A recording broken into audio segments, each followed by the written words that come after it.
Hello, loves. It's Hills from the Blue Flame Apothecary. How are you? It is almost time for the Gemini full moon. Maybe it is time for the Gemini full moon, depending on when you're watching this in the scheme of time. The full moon is peaking at 8:08 p.m. on the Pacific coast, in the Pacific time zone, on December 7th.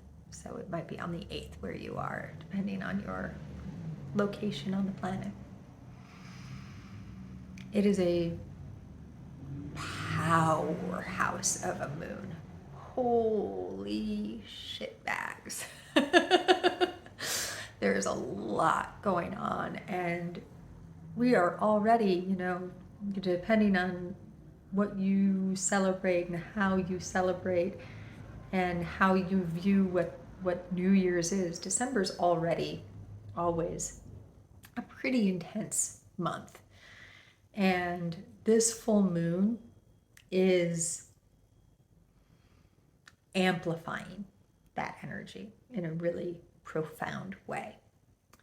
Let's start to bring in the moon itself. The moon will be full in Gemini, and at the peak will be exactly conjunct Mars retrograding through Gemini right now. We've been talking a lot, if you've been following along, about this Mars in Gemini, the retrograde and the finally emerging out of retrograde, which is going to happen next year, in the kind of early weeks of January.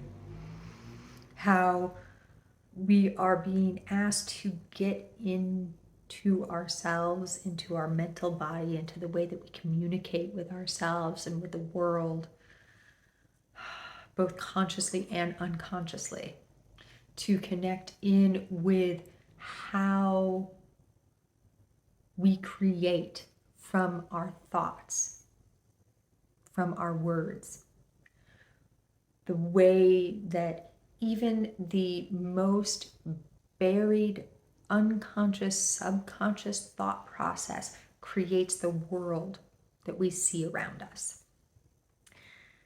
So this energy is exactly conjunct the full moon. Now, the moon is all about our unconscious. In astrological terms, the moon represents our unconscious and our subconscious. When it's full, it's shining a bright light into those shadowy realms, right?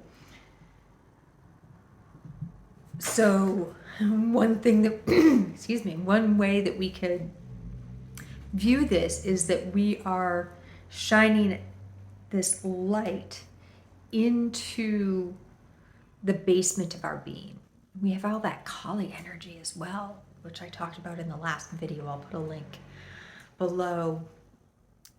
And Kali is very strong over this lunar cycle also. We have this capacity of release with each full moon too, right? Full moons are shine that spotlight so you can let go, so you can release something. And the sun, as it always is on the full moon, is exactly across the way in Sagittarius, not far off from the great attractor, actually, which I believe I talked about in the new moon video. The great attractor is this like space vacuum, for lack of a better term. It's a gravitational vortex near the galactic center that is literally sucking everything anywhere near it into it at like 700 kilometers per second. So we have Mars in Gemini moving backwards, so taking our thoughts or actions internal, so we can examine where we think and how we communicate.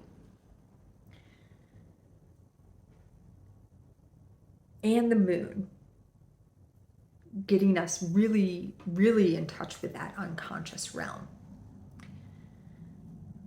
with the sun, which is our outward expression of self, across the way, connected to this giant fucking space vacuum, pulling and sucking all the debris, we could say, all the dirt and dust mites and loose hair and all the crud from the rug of our being, so that we can become a clearer and cleaner outward expression of ourselves. These two, making this opposition, are not alone, though. They're not alone. They are actually making a mutable grand cross. So,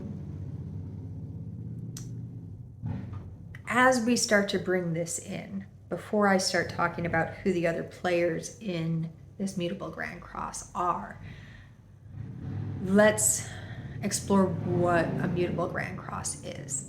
A mutable grand cross is when there are planetary bodies or, points, like the great attractor, each in one of the mutable signs, which are Gemini and Sagittarius, of course, and then Virgo, and on the other side, Pisces. I don't know why I couldn't think of Pisces for a second. It happens. This moon is going to scramble our brains a little bit too, potentially. So if you're noticing that, try and center when you forget who you are and where you are, because we are literally remaking our beings as part of the construction of this particular astrological blueprint and what we have coming through into the next year. So these are all endings.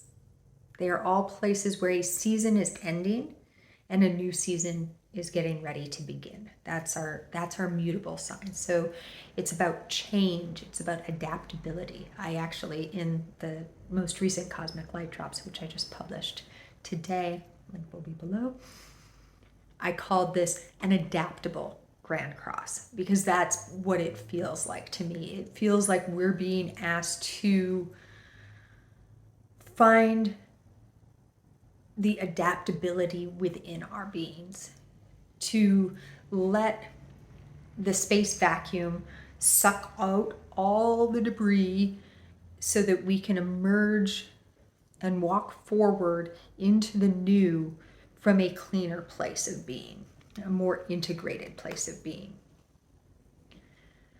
So who's involved? Obviously, we have the moon and Mars in Gemini, and we have the sun and the great attractor in Sagittarius. We also have Venus conjunct the galactic center. More on that to come. And then over in Virgo, we have Persephone exactly conjunct Isis. Now, Persephone is the goddess of the underworld. She's also the goddess of the spring. So can we start to feel that rebirthing energy? And Virgo, we remember, right? It's the virgin, the whole to oneself, whole unto oneself energy. So we have the queen of the underworld, who is also the guardian of the spring, the bringer of the spring, conjunct to Isis, the queen of rebirth herself, in Virgo, making up one side of this cross. And on the other side from them, in Pisces, we have Juno.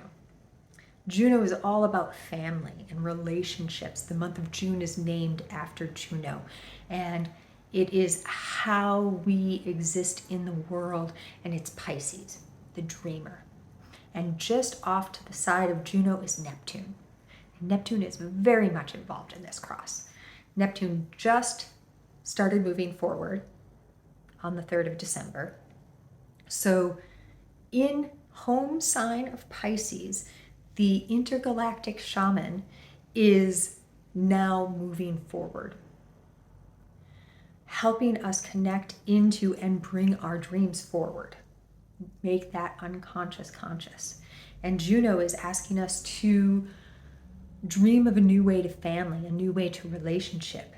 Can we feel how, as we are bringing our internal being into a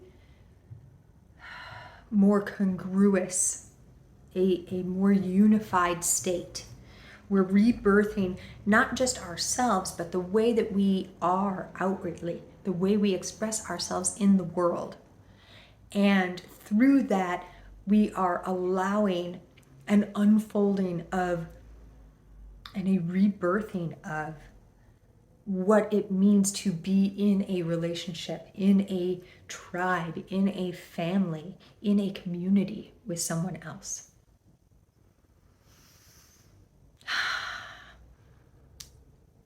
Like I said, Venus is still in Sagittarius. Venus is exactly conjunct the galactic center. This is bringing in a really strong leading the charge with love energy. As it's so, 2 songs came in for this lunar cycle. You may realize by now that I often am given music as a way to start to feel in to a lunar cycle. This month, this lunar cycle, I was given 2 songs.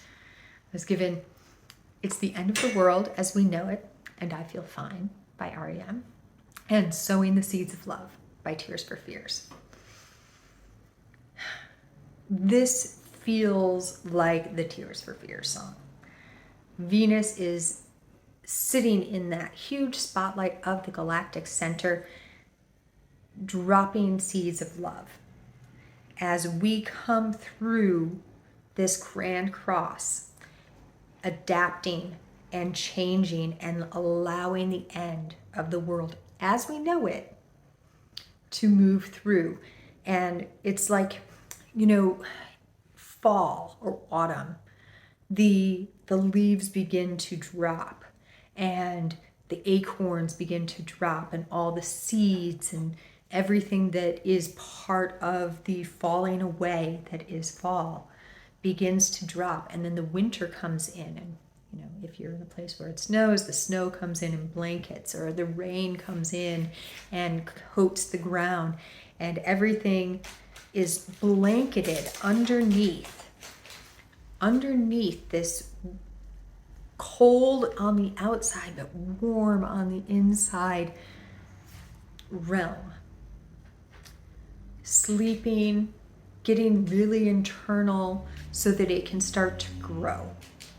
And the way that this feels with this energy of Venus on the galactic center is those seeds are dropping, and then we are coming in doing all of this work, blanketing over those seeds so that as the winter months, these long dark days come through, we are able to connect to that love and to be that light that's shining through, breaking through the clouds, and walking around like lighthouses or laser beams or little suns everywhere we go, reminding people that even on the darkest day, the sun is still there.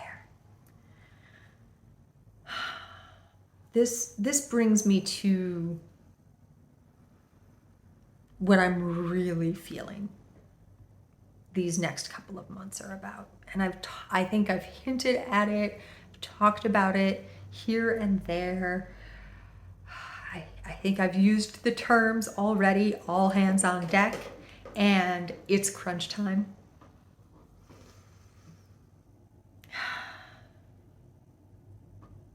What it feels like is being blueprinted through these astrological events, through Kali moving through Taurus, hitting Uranus, and then keeping moving, and she's going to be conjunct the North Node exactly conjunct the North Node on the December solstice. And then on the 30th, flip around and start making her way back to Uranus.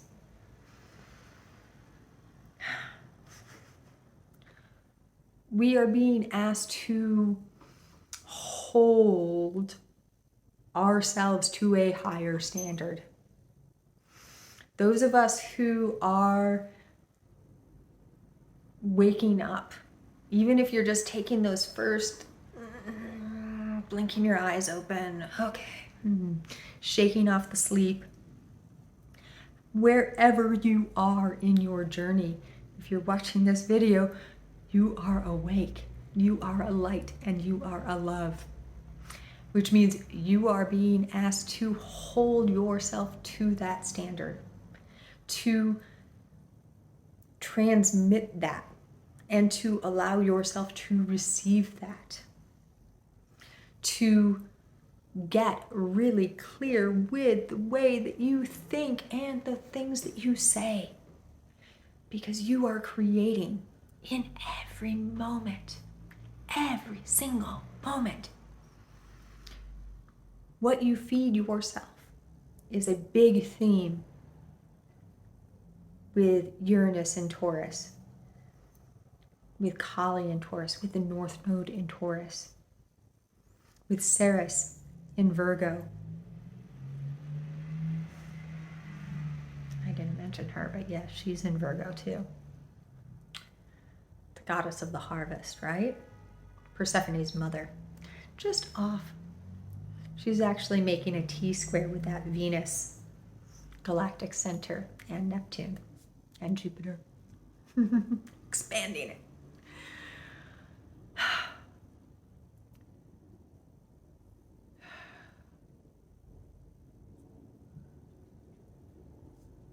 Recently, I was on a plane and I sat down in between two people.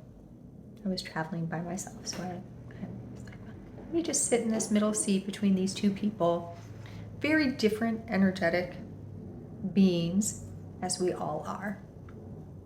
One was reading a book and one was watching something on his phone. The person who was watching something on his phone was watching a news channel. And I could feel the energy coming off of it. And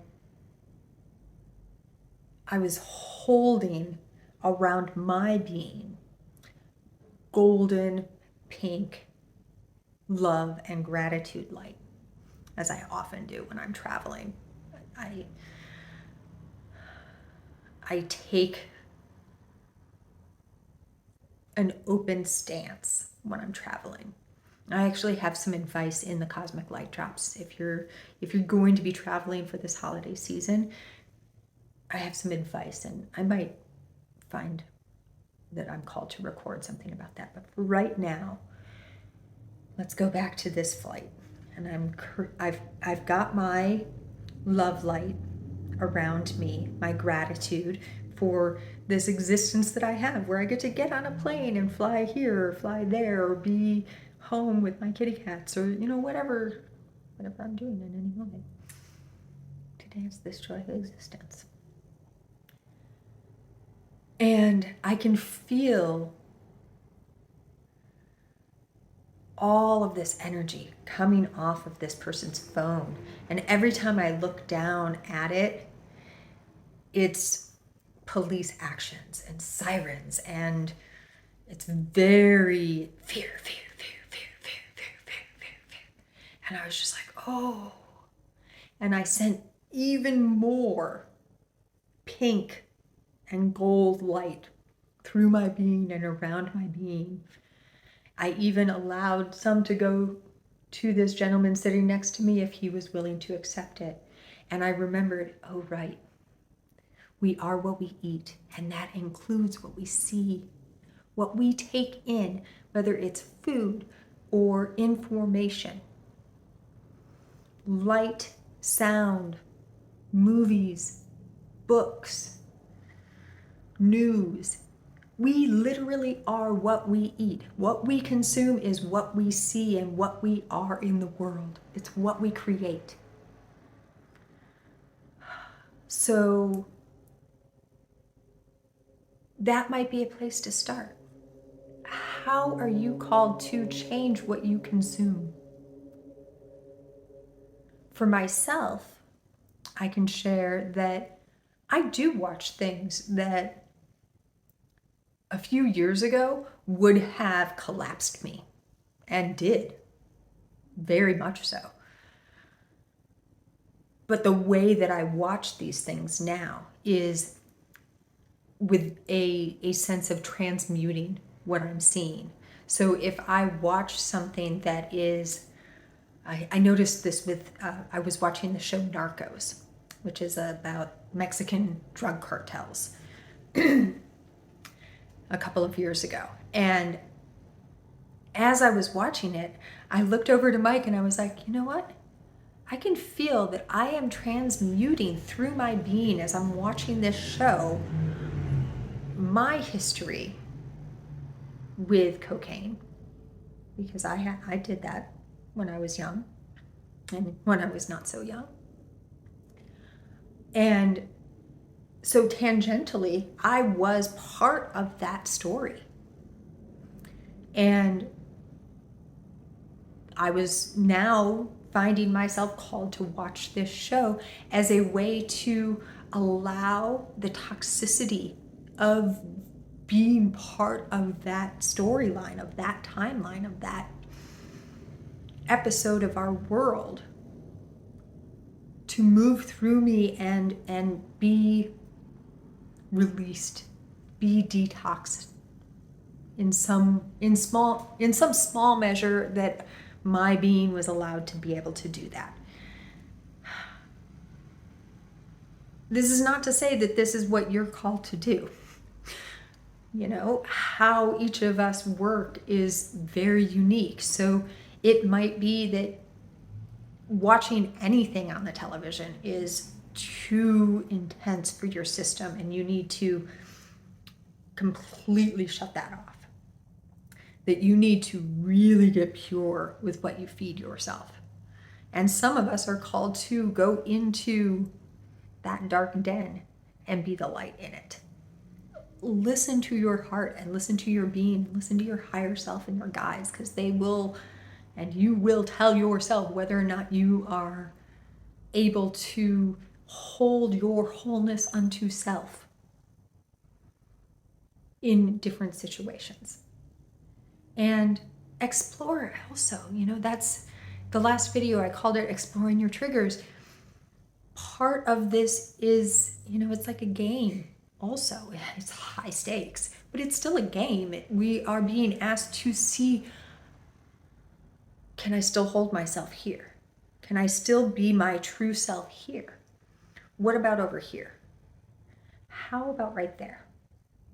And when you find that you've hit a place where you lose yourself, come back into your heart. Come back into your heart, and it's okay to retreat, to say, okay, I need to come back into my being. I shared some in my last video also about my health situation that I went through, and you know, it's always going to be a part of my story now. One of the things that I had to do as I was alchemizing all of my health issues and the inflammatory and autoimmune stuff that was going through me was take almost all foods out of my diet. I had to get, I think for the last 2 weeks of December 2020, I was eating mostly water. I had to shut it all down. But then, after that fast, I was able to start incorporating things. Slowly at first, and then more quickly as I was adjusting. Every once in a while, I eat something, and my system's like, oh, no, you didn't. And I have to go into my heart. I have to let my body process. I have to let my body process the thing that I ate. Talk to myself What was it about that thing? Was it the day in which I ate it? Was there another factor at play? Or was it simply, I ate that tomato and I shouldn't eat tomatoes? So every time, that's why I call it exploring your triggers with Kali, because every time you come up to one of those points where you lose your wholeness unto self, where you enter a state of dis-ease, you can then get into a deep exploration. You can go inside yourself, into your heart center, and into that place where your mind and your heart connect. I call it the heart site. And ask all aspects of your being, your physical being, your mental being, your emotional being, and your spiritual being, and all of the other, your electromagnetic body, all of the other aspects of your being. What was it about that thing? What was it about that thing that got me, that took me out of alignment, out of balance, out of myself? And when you are able to start to connect in, it might be multiple things. It might be multiple things, right? And so then you can start to play on an individual basis with each of those things that, oh, I ate this tomato sauce, but I was also in a place where I don't live, and I had been watching things on TV that I wouldn't normally watch, and I was with people that I'm not normally with, and I was having to hold a lot of energy around me because I was in a sticky place, which can really happen on the holidays, right? You've got all these family members with all their different beingnesses, and you're trying to hold your new state of being, and they're throwing who you were 10 years ago at you. So find those places, and then you can kind of pull apart. You can pull apart the knots, unsticky it, and then you can run that line clear. You can flush it. And then you can go over to the next piece that was part of that puzzle that you just uncovered and do the same thing. And then you can try and go into that situation that just those two were part of in that moment that you were taken out of balance, and see if you can hold yourself again. And if you can start untangling maybe some of the other aspects, but bring them back in, and don't be afraid to retreat. Like, if I eat that thing and my body gets all out of whack and my system, I go, oh, okay, I should not eat that. Let me pull back. And sometimes I don't just get to pull back from the tomato. I have to pull back from, a lot of things that I had been able to reincorporate. And then make my way back through, testing the water with the places that I know that I've already navigated, and find another way in to that other thing. And sometimes that thing is just not for you. Like tomatoes. My system is not friends with tomatoes. And then, say, well, I love you, tomatoes. You're beautiful. You taste yummy. But we're not meant to coexist in that way. So I will admire you. I will share love with you and light with you, and I will not eat you. And, I'm using tomatoes because that's something easy, simple to grasp. But we can play with this territory in all of the different aspects of our life. Some things are a whole lot easier to say no to, like a tomato, than, a relationship with a loved one or going to Christmas dinner.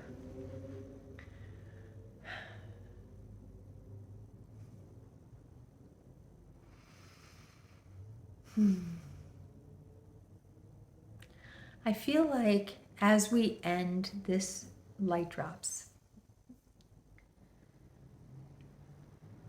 this energy update, it would be really, really beneficial for us to take a couple of deep breaths together. Let's just like gaze with our hearts and try and flow. For me, like I said, it's a golden and pink light. What color is it for you? And maybe we can find ways to let our lights interconnect, creating a vast network of beautiful love light that can poke through all the clouds, obscuring the truth, starting to break them apart.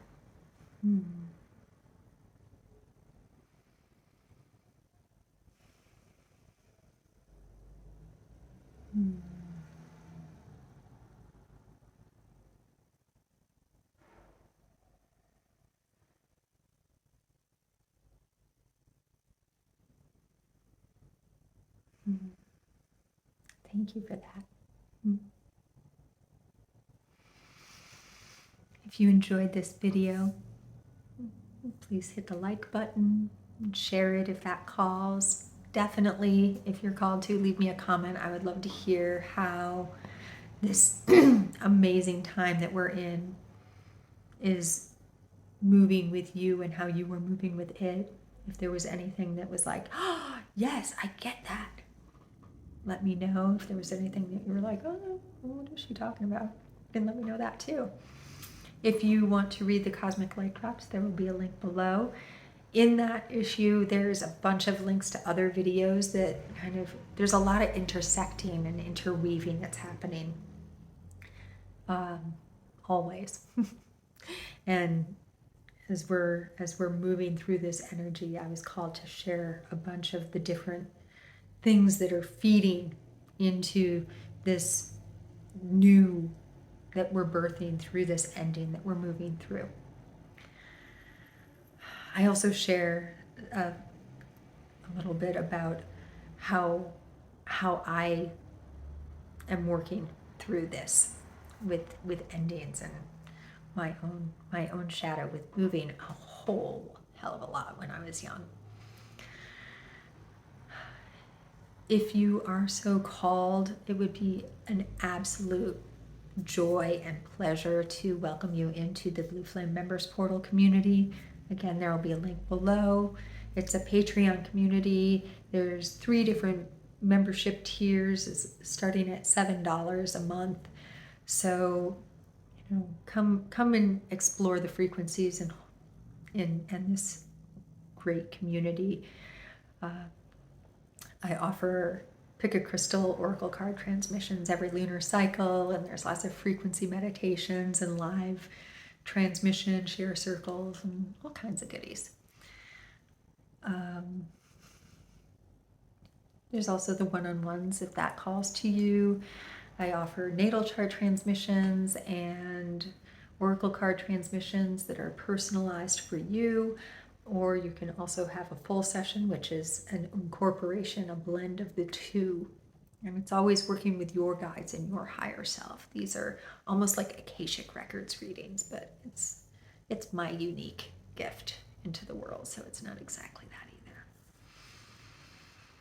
However you are traveling, and wherever you are traveling, and whenever you are traveling, as you move through the ethers and the physical and all of these dimensions, I send you so much and many loves, always, and deep, deep, deep, profound gratitude for everything that you are.